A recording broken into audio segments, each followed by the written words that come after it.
ôn score phải là san mình thương mình nghe sự phía toàn là nè là bay hay mình cao tàu su ca sập phía đấy thì mỗi dương trong đăng pi vợ proport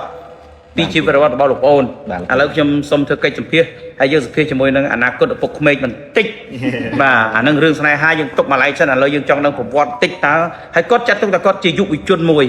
ให้ก็ผมโมยุบอีจนน้องมันนายสังคมเนี่ยเดี๋ยวเก็บบองเจ้าโยมอยจำเลยทับดอกพอบอกเราหนาเราพวกไอ้ที่จะซีช่างเนี่ยนะเมย์เขียวว่าบอกฮบช่างนะโปรเพียปากกายไปโจสมเลงปากกายให้เสือปิดแล้วยำโจนักสมเพียโจใส่เรื่องเต็มดองจะได้สู้ลูกขโมยลูกขโมยชั่วโมงขนมมันชี้เช็ดชั่วโมงลูกขโมยชั่วโมงnhóm 2 bát TV 2 bát TV bạn ชั่วโมงนั้นปุ่มมาได้ด่าหรือชั่วโมงนั้นพาสปอร์ตtại Nhật Bảnขโมยปุ่มมาได้ก็ด่าในขนมพาสปอร์ตขนมtại Nhật Bảnคือชั่วโมงซินนั่งมองชั่วโมงซินนั่งมอง2 bát TV 2 bát TV ហើយនៅរៀនគេច្រឡំតែឈ្មោះស្រីពេលដែលគ្រូហៅអ្នកគ្រូហៅអញ្ចឹងទៅគឺមិត្តភក្តិគាត់ឃើញខ្ញុំឡើងឈរគាត់សើចបាទគាត់ឆ្ងល់ថាហៅឈ្មោះស្រីមនុស្សប្រុសឡើងបាទអរគុណមែនតើបងអ្នកស្រុកកំណើតកើតជានៅខេត្តណាដែរស្រុកកំណើតរបស់ក្មួយនៅខេត្តស្វាយរៀងភូមិពោធិ៍រស់ឃុំបាសាក់ស្រុកស្វាយជ្រុំទីនៅខេត្តស្វាយរៀងបាទឪពុកឈ្មោះអ្វីដែរឪពុកឈ្មោះហែមលីកម្ដាយឈ្មោះកៅសារ៉ានតែលោកទី2គឺឪរបស់អ្វីដែរម៉ែហើយឪគាត់ធ្វើស្រែហើយឪគាត់ធ្វើសំណង់ពេលដែរខ្ញុំនៅតូចហ្នឹងតែឥឡូវគឺឪគាត់ស្លាប់ហើយគាត់បាត់បង់อยู่បាត់បង់នៅឆ្នាំណាឆ្នាំ2019រកថ្ងៃទៅសារតែម្ដាយទេបាទហើយមានបងប្អូនបង្កើតទាំងអស់ប្រហែលអ្នកបងប្អូនបង្កើត4នាក់ស្រី2ប្រុស2ខ្ញុំជាកូនទី2បច្ចុប្បន្នបានរៀបចំគ្រួសារឲ្យអស់នៅគឺពួកគាត់មានគ្រួសារអស់ហើយមានកូនទីរៀងខ្លួនបាទកាមេរ៉ាសុំទោះចាប់តគាត់ចាប់មុខគាត់ទៅគៀកទៀតតែខ្ញុំមិនចាប់ខ្ញុំលឺសំឡេងខ្ញុំបានចាប់មុខបងអូនអញ្ចឹងរៀបចំអាពាហ៍ពិពាហ៍ឲ្យបានលពូបាទបងអូនមិនកម្រិតការសិក្សាបងសិក្សាបាននៅកម្រិតថ្នាក់ណាដែរក្មួយរៀនចប់ទី12តាមពិតទៅរៀននៅសាលាណាដែរនៅវិទ្យាល័យស្វាយរៀងចប់នៅវិទ្យាល័យស្វាយរៀងតែការរៀនហ្នឹងគឺរហូតដល់3សាលាទើបចប់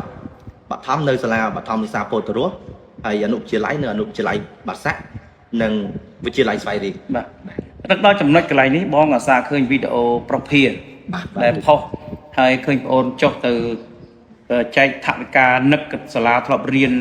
យ៉ាងបឋមសិក្សារហូតដល់អនុវិទ្យាល័យឃើញអាសាទៅញឹកញាប់ដែរដែលបាទឃើញមកស្គាល់តាមរយៈប្រភាឃើញផុសតាមเพจកំណត់សម្រស់ណាបាទពូបាទហេតុអីបានជំរុញចិត្តឲ្យបងអូនគេនឹកឃើញពេលដែលខ្លួនឯងរស់ស៊ីបានតិចតួចនឹកដល់គុណលោកគ្រូអ្នកគ្រូហើយពិសេសគឺមានសភៅបិចថវិកាចែកជូនដល់លោកគ្រូអ្នកគ្រូនៃសាលាតើជំរុញទឹកចិត្តអីដែលបងអូននឹកឃើញបាទលោកគ្រូគឺកន្លែងហ្នឹងគឺដោយសារទី1ពេលដែលក្មួយនៅតូចហ្នឹងទទួលបានការឧបត្ថម្ភពីលោកយាយម្នាក់ដែលនៅស្រុករបស់ក្មួយហ្នឹងគឺឈ្មោះលោកយាយវ៉ន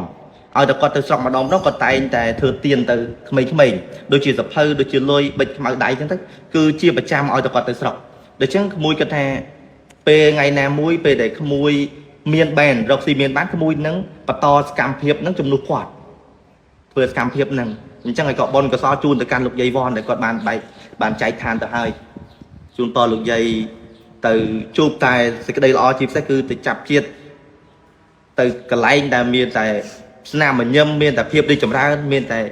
បនទៀនទៅកាន់លោកយាយពេលលោកយាយល្អណាស់អញ្ចឹងខ្ញុំបន្តអាសកម្មភាពនឹងមកហើយខ្ញុំខិតខំប្រឹងប្រែងទៅក៏មានឱកាសហ្នឹងទៅគាត់ធ្វើសកម្មភាពរហូតឲ្យក្មេងៗជំនាន់ក្រោយគាត់យកគំរូតាមបាទហើយបងអូនបោះបង់ការសិក្សានៅក្នុងឆ្នាំណាឆ្នាំខ្ញុំរៀនចប់ទី12នៅឆ្នាំ2012បាទ2012ចប់បាក់ឌុបឆ្នាំ2012ចប់បាក់ឌុបបាទលោកគ្រូបាទហើយឮថាប្រវត្តិបងអូននេះធ្លាប់ធ្វើការជារោងចក្រដែរបាទលោកគ្រូបាទកន្លែងហ្នឹងពេលដែលក្មួយបងនិយាយពីប្រវត្តិតិចមើលហើយដែលប្រវត្តិបងដែលជូរចត់បំផុតបងមកភ្នំពេញហ្នឹងបងធ្លាប់ធ្វើការអីខ្លះគឺពេលដែលក្មួយចប់បាក់ឌុបមកគឺក្មួយអត់មានឱកាសធ្វើការងារណាទេយល់ទៅលក្ខណៈថាសមត្ថភាពយើងអត់មានចំណេះដឹងគឺមានកម្រិតដោយសារតែរៀនចប់បាក់ឌុបមកយល់ទៅគឺមិនដឹងថាខ្លួនឯងត្រូវធ្វើអីកើតទេក្រៅពីសំណង់នឹងចូលរោងចក្រហ្នឹងគឺចូលទាំងស្ដាប់ទៅនោះទៀតបាទគឺគេបដិសេធដោយសារតែអត់ចេះដេរអត់ចេះអីទេគឺទៅរៀនដេរក៏គេ រៀនតតែយើងចេះតតែទៅរៀន1ម៉ោង2ម៉ោងរៀនណាតអញ្ចឹងក៏ចូលរោងចក្រមកលែងណាថាដោយលពូលើកឡើងថាពេលដែលយើងធ្វើការយើងអត់មានមុខអត់មានមាត់អត់មានលុយហើយមិនចេះអត់ណែបណ្ណគេទៀតអ្នកនៅក្នុងរោងចក្រហ្នឹងពេលច្រើនគេអត់សូវហៅអញ្ជើញការអញ្ជើញប៉ុនទេ បាទ ហើយចំណែនគេដែរពេលដែលគេទៅកម្មវិធីគេសប្បាយដល់ពេលខ្ញុំអត់បានសប្បាយ បាទគេអត់អញ្ជើញ គេអត់អញ្ជើញយរុំកំរមួយឆ្នាំអីខ្ញុំបានធីបតែមួយទេ បាទ បាទហ្នឹងអ្នកដែលនៅស្និទ្ធគ្នាហ្នឹងបានអញ្ជើញ បាទ តែក្រៅហ្នឹងអត់ បាទបងធ្វើការរោងចក្រហ្នឹងប្រហែលឆ្នាំ ក្មួយធ្វើបាន5ឆ្នាំ 5 2010យរុំក្មួយចាប់បាក់ឌុប2012ប៉ុន្តែក្មួយឆ្លៀតបាត់ធ្វើតាំងពី2011 បាទ ដោយសារតែឆ្លៀតបាកងមកធ្វើដើម្បីយកលុយបន្តការសិក្សា បាទ អញ្ចឹងរហូតដល់ឆ្នាំចុងឆ្នាំ2015បានក្មួយឈប់ បាទ បាទចប់ពីរោងចក្រមកបាន កាលនោះប្រាក់ខែប្រហែលរោងចក្រ ប្រាក់ខែក្មួយចូលដបងហ្នឹងគឺបាន40ដូចជា$41ចូលដបង បាទ $41 ហើយក្រោយមកទៀតបានហើយប្រហែល រហូតដល់ក្មួយឈប់ហ្នឹងឡើងបានប្រាក់ខែដូចជា2015ដូចជាប្រាក់ខែ68 បាទ 68ហ្នឹងគឺឈប់ធ្វើការរោងចក្រ ឈប់ធ្វើការរោងចក្រ បានពូបាន ជិះលឺថានៅធ្វើការរោងចក្រនោះធ្លាប់ស្រឡាញ់កូនគេមួយដែរ បានពូ